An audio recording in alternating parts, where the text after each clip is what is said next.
Hello everyone and welcome back. It is Friday, the 2nd of October, and I have not done this for a little while, I think just over a week. So a lot has happened. So basically what happened was I had a super bad pain flare last week. And this is weird with headphones on. Hold on.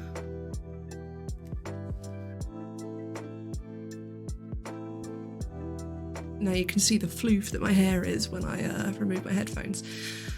Yeah, so I had a really bad pain flare, so I wasn't able to get out of bed for a few days, and obviously that makes this whole thing slightly hard. But it also made me, realise that maybe streaming every single day whilst also studying and also working was a bit much. I'm just going to move that a little further away from me. So the plan is that we're back now. And what I'm going to do is I'm going to do this 2 times a week. So I'm going to stream on Friday and on Sunday. And they will both be at the same time. They'll both be at 11 a.m. British summertime until after the end of August. And then the 25th will be the first one that's on GMT. Yay, time zones. But despite the fact that I wasn't really able to study for a few days, it actually all went quite well. I genuinely didn't do anything studying wise for most of last week. And then I think I got to Sunday. No, actually I must be getting this wrong, because I wrote something on Saturday, I wrote something on Sunday, and I wrote more on Monday. So on the Saturday, I did like 2 sentences because I remembered what my mentor had said about, always making some progress. So I wrote genuinely 2 sentences and did nothing else that day. On Sunday, I was starting to feel a bit better. So I managed to do, I think, 450 words or so. But at this point, I'm staring down that I've got 1 day left and I still need to write 1,500 words, excuse me, in order to get to my target of being at 6,000 by the end of September, which was my target because, this is like a quick recap. So my deadline is the 21st of November. I want to have basically all of November for editing and rewrites and restructuring and that sort of thing, especially because what I'm doing is a very complex, interwoven, fragmented structure. It's very possible that I'll, get towards the end and go, oh god, this all needs to be in a different order. I definitely do that with my academic writing. I don't know if anyone else does. So I keep all of November for that.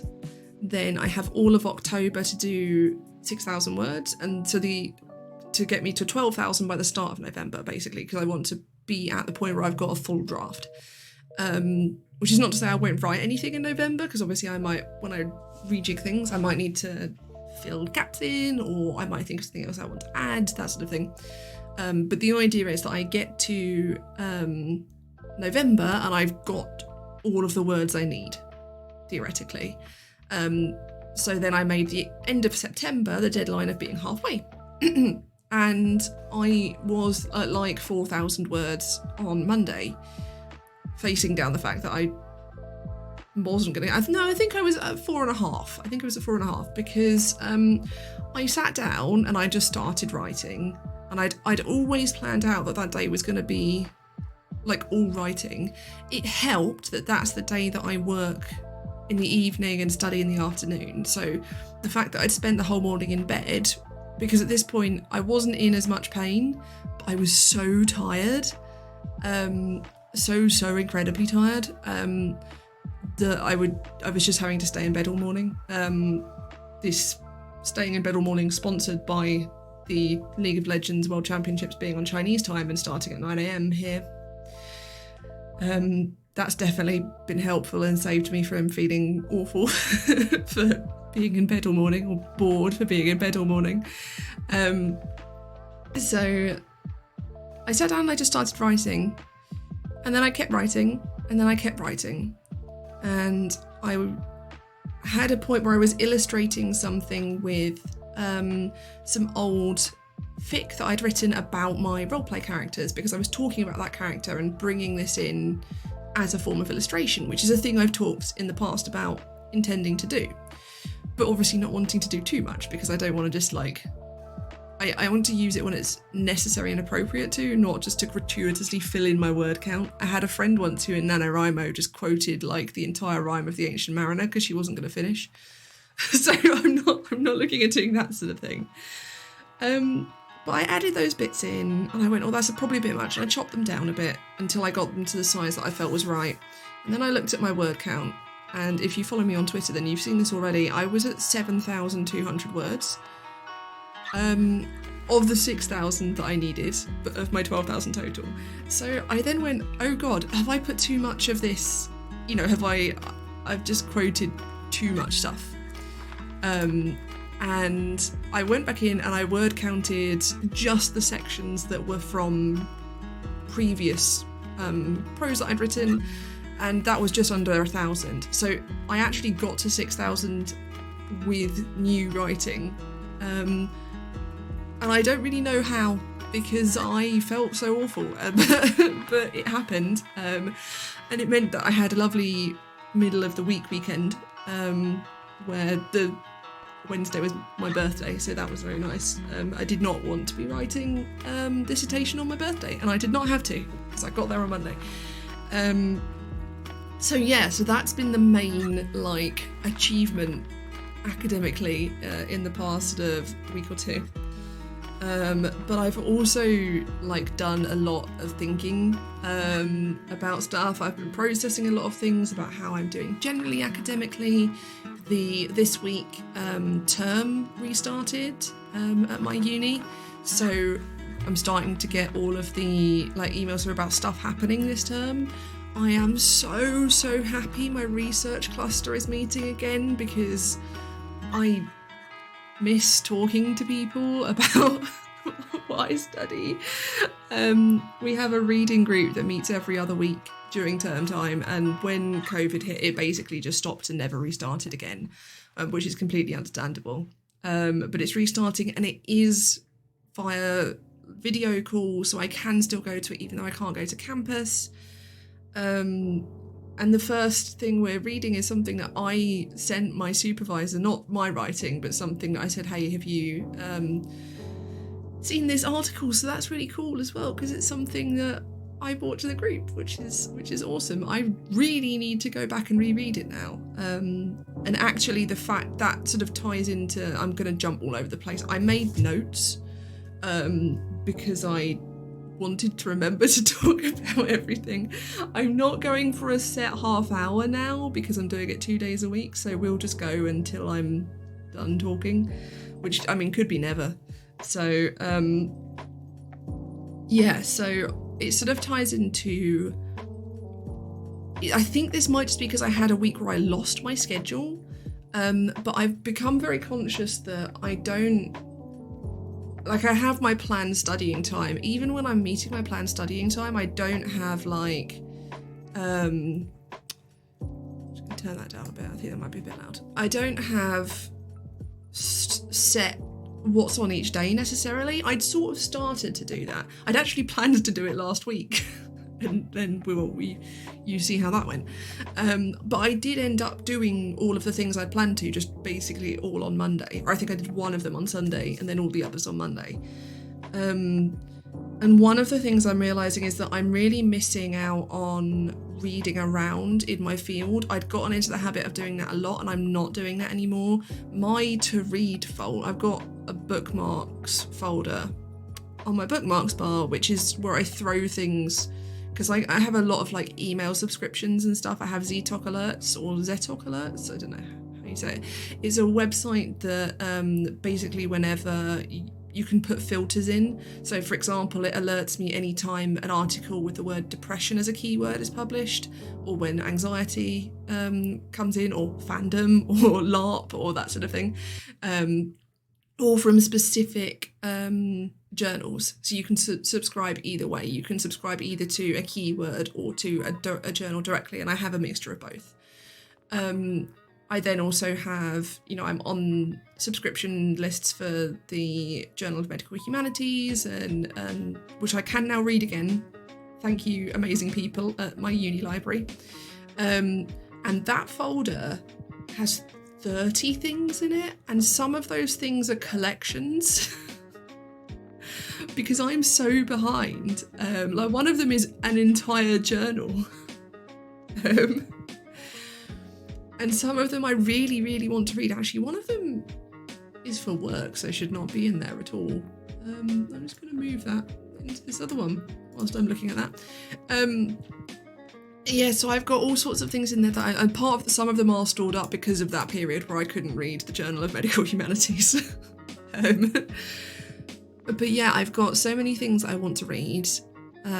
Some of them aren't as relevant directly to my research, but are things that I know learning about one is important, because there's a lot of things that I've got to educate me more on questions of race and things that I don't have direct experience of.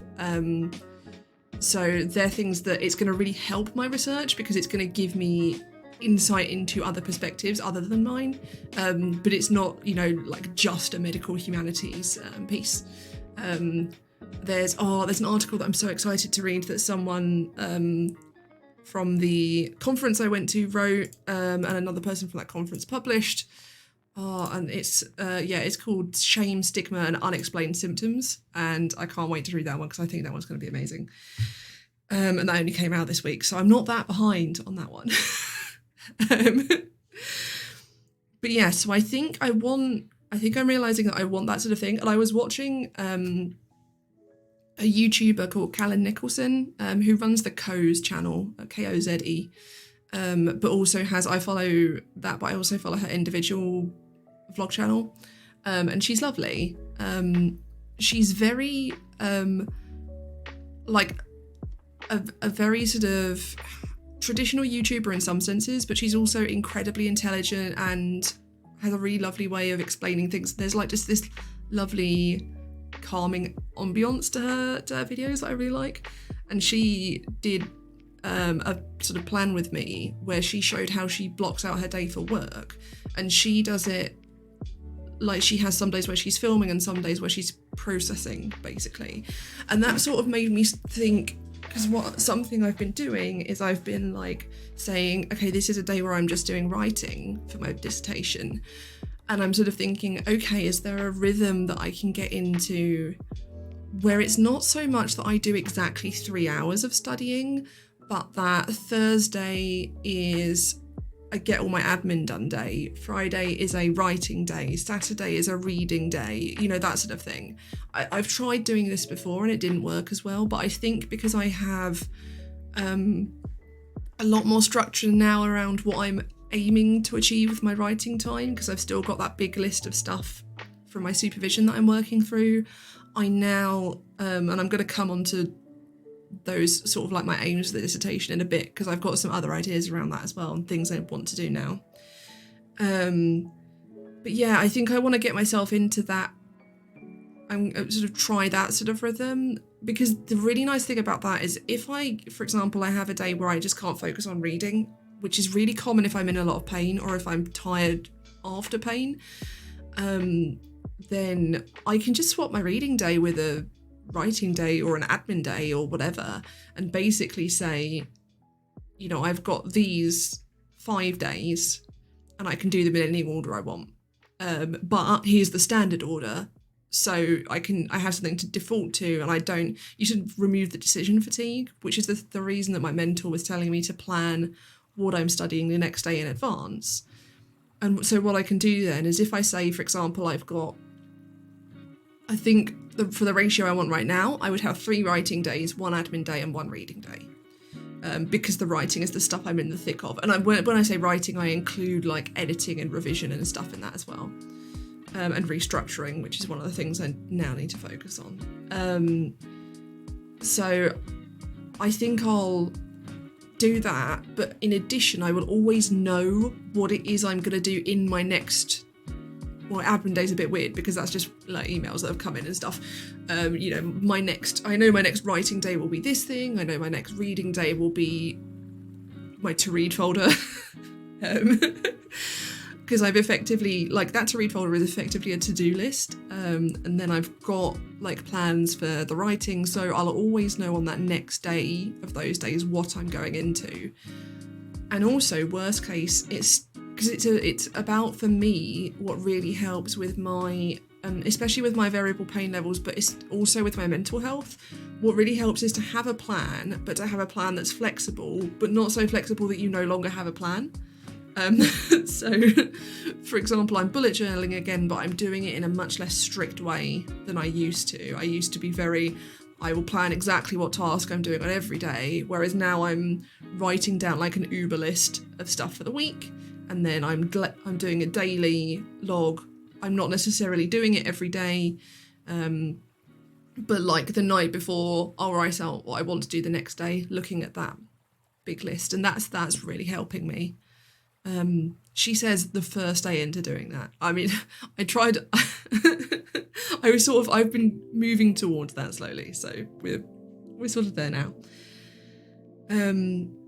Yes, because then it means I could always, like, if I do 2 writing days and I don't think I can manage a third, I could do a second reading day, that sort of thing. It gives me a lot more space to do that. And then obviously I've got my 2 streaming days, and what I've done is I've scheduled this whole hour, because obviously then if I talk for ages, it's not a problem, but it also means I can do other things around it, like YouTube uploading. I want to get better at making sure I do YouTube thumbnails properly, so you don't just get some of the randomly generated YouTube thumbnails are a thing. They're a thing.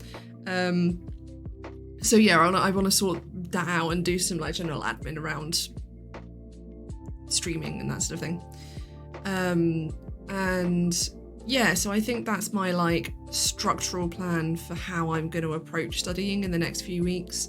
I'm thinking a lot about the term, because it's so lovely that things are coming back, and I'm so glad I can go to them. Like there's guest lectures are starting again and that sort of thing, and it's awesome that I get to do all of that, because I've lost that feeling of connection again, and it's going to be really nice to get that back, but at the same time it's a reminder that it's still going to be abnormal. Anyone following the UK news will know basically all our universities went back on a hybrid method mostly. It's decided by the university individually. The government told everyone they had to take students in, including on campus. Obviously the university needs to, because they need the money. So they're doing a mixture of, it's called blended learning, I think, where you do a mixture of in-person but distanced and online for people studying taught courses. But obviously I'm not, and one of the things, I'm effectively a research student now. Whilst I'm actually completing a taught course, there is no taught element to my dissertation, so I might as well be a research student already. And research students tend to get lost because you're not in a class, you don't have that connection, you're not on, like, we've got modules on Moodle that have forums, so you can talk to people there.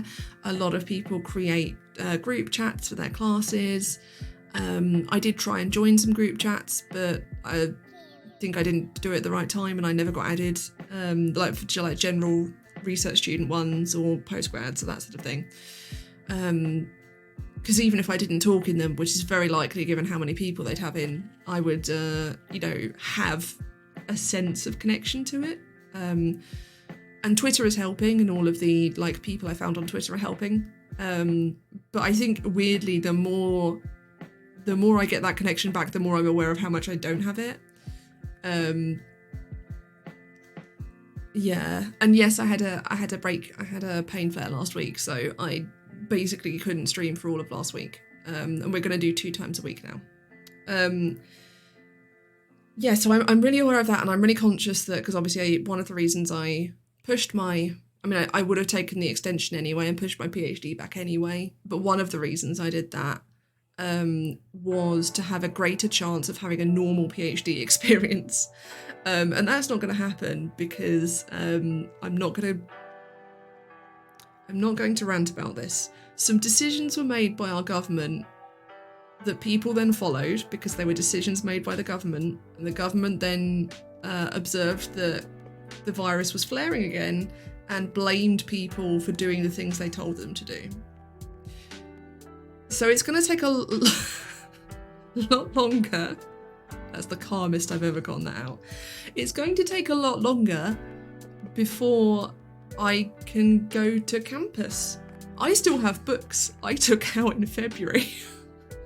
Like the library are just like continually extending them on, but I can't go to a post office to post them. I can't send anything. I have an illness that isn't diagnosed. I have no idea what my immune system is like. I've had 3 colds in lockdown and I'm shielding.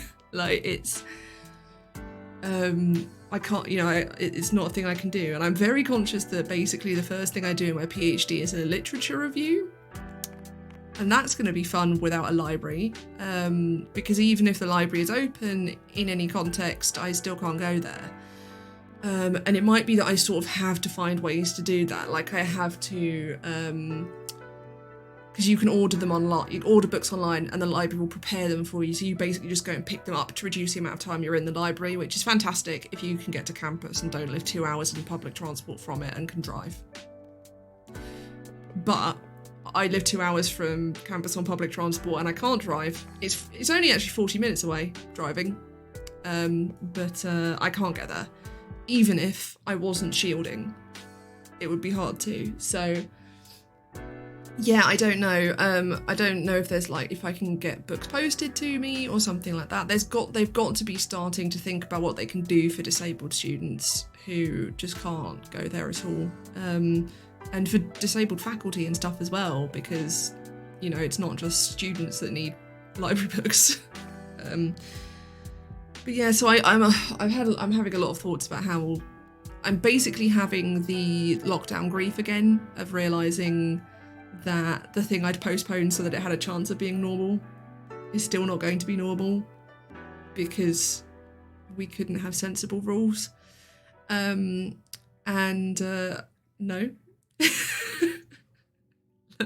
I've spent a lot of this past week very angry as well, as part of processing that, and I think I'm trying to focus on the fact that these things are restarting again, and it is awesome, and yes, it's going to bring these negative emotions up as well, and I'm going to process them. And I've had a bit of an emotional week because obviously it was my birthday and it's my first birthday since Granddad died, and that's been really hard because I'm not in constant contact with my family. We're all introverts, and we are a little and quality, not quantity, contact. And one of the times I would always talk to Granddad was my birthday. And he would always send a card that he'd made himself. This bit here, you can't quite see very clearly, is some textile art that he did that was in my birthday card last year, I think. And I've got some other art of his framed.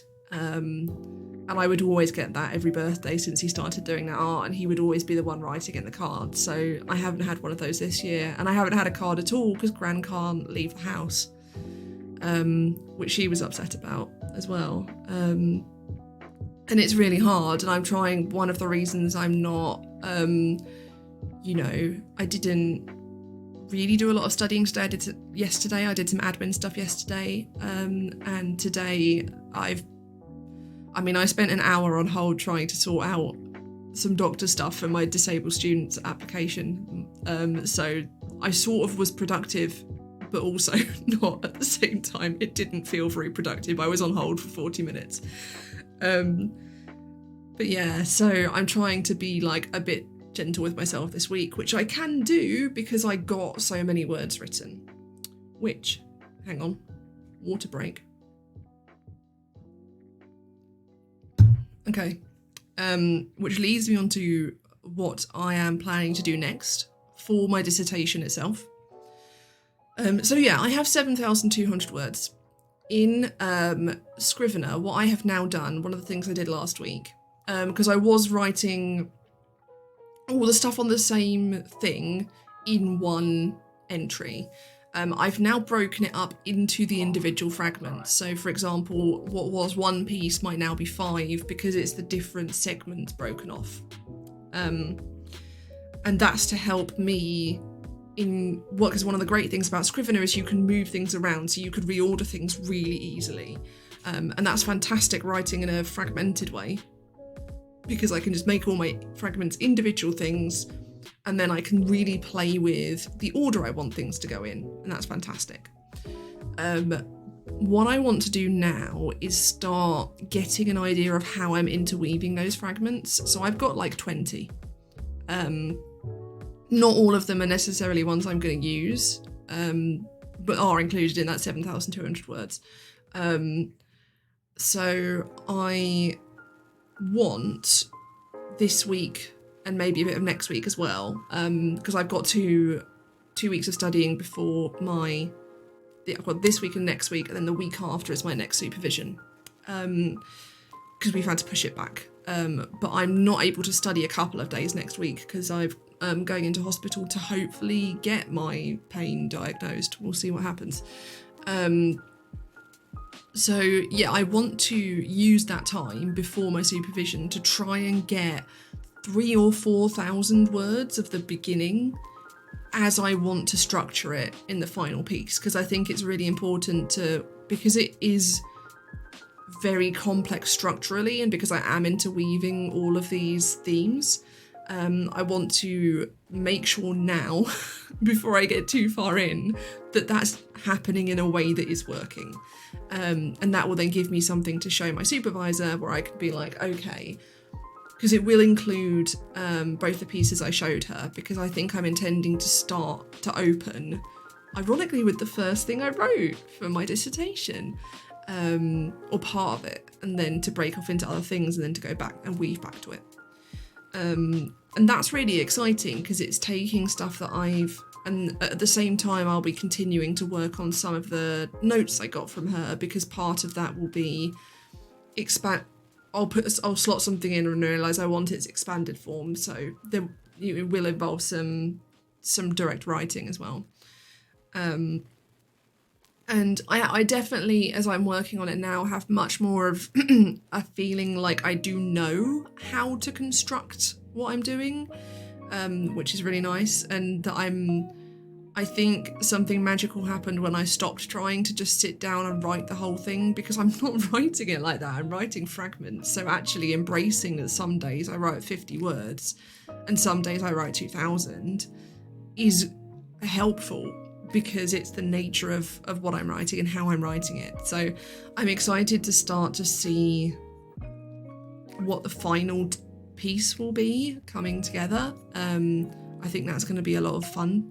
And hopefully that will help, me do it even when I'm struggling a bit, because I'm still quite low on spoons after the past week. And I know I've got my hospital appointment coming up, so I'm going to be stressed about that as well. And obviously I've been good and I've taken that day off and the day after, but it's still, it's not like I'm only going to be processing it on those 2 days. So, yeah. So yeah, that's my next plan. I've, in the process of the writing I did last week, I've encountered some other problems I need to solve, and I'm going to have a look into them. It's basically around the question of ethics in writing about people in memoir, because there is an element of one of the versions of one of the modes I'm writing in, is a memoir sort of narrative non-fiction style, and I am writing about real people and experiences I've had with those real people, and I have no idea how one approaches that ethically. Theoretically, only 3 people ever have to see this complete finished piece, which is my supervisor, my primary marker, and my secondary marker. No one else needs to see it, but I am very proud of it and I would like people to see it. So, yeah, I need to do some research into what do you do? Is it just that you ask the person's consent and show them the thing? At what point do you show them it? Because I might not I've written some things about other people, but then I might not include all of them. And how do I decide when in the process to do it? If I leave it too late and then I ask them and they're like, no, I'd rather that didn't exist, which would be perfectly fine. And the whole point is to give them the opportunity to say that. What do I do then? Do I have to completely rewrite that whole thing? And yeah, so I don't know how to approach that. I'm going to try and do some research on it myself. And then I can also ask my supervisor as well when I see her in a couple of weeks. So yeah, that's my plan in terms of that. I've also just realised that I decided to stream on Friday and Sunday, and my supervision is on a Friday, so we will miss a stream that week. Good work, me. I carefully went, right, I won't do it on Thursday because that's when I have mentoring, and then I completely forgot I have supervision on Friday. Oh well, we'll manage. Yeah, so I think that's basically everything caught up. My plan for the rest of today, I don't feel like I have the capacity to do a lot that's productive, but what I might do is have a vague plan out of what days in the rest of the week I want to do writing versus reading. So I think what I might do is write tomorrow, read on Sunday, because I'll have this as well. So it will break it up a bit if I can do some reading and then this, and then do a bit of reading at the end as well, which will especially work because I need to read the article for my reading group, which is on Monday, by Monday, so I can read that on Sunday, because I like reading it in advance, but not so far in advance that I've completely forgotten everything in it. So I can do that, and then yeah, use Monday. I start with my reading group. Right, bye, thank you for coming. Yeah, I start with my reading group, and then I've got another 2 hours, so I'll probably do some writing because I'm often like really energized after that reading group, so I can do some writing on that day as well. And I think that's a good way to do it. But as I say, we'll see. And I can think about what stuff I want to do tomorrow. I think tomorrow I will start on that construction of working out how I want things to go together and really sitting with what I've got and playing with the order I can put them in. So that should be fun. And yeah, I think that's the plan. I think that's a good plan. And then so I can then update on Sunday with how that's all gone and how my reading. We can maybe talk about the article that I'm reading for Monday, which will be lovely, and then I can talk about it again in group on the Monday. But yeah, so that will, in fact, thinking about it, because I'm not working next Friday either, so we'll have 2 streams this week, and then 1 stream next week and 1 stream the week after, but the aim is to go towards 2 streams a week. And I've just realised I didn't post on Twitter that I was going live. I've got to add these new things into my routine.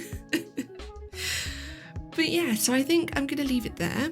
And yeah, I'm going to go and potter around with some organising. I was going to try and do some of that ethics research today, but I don't know if I'm going to manage it. It's quite a lot to look into. Maybe I'll try and find some sources and then I'll have them there for if I want to look at that on Sunday. Ooh, excuse me. But yeah, I'm going to leave it there. So thank you very much for coming and listening to my very tired face. And I will see you again on Sunday, and we will see how things have gone then. All right, thanks for coming.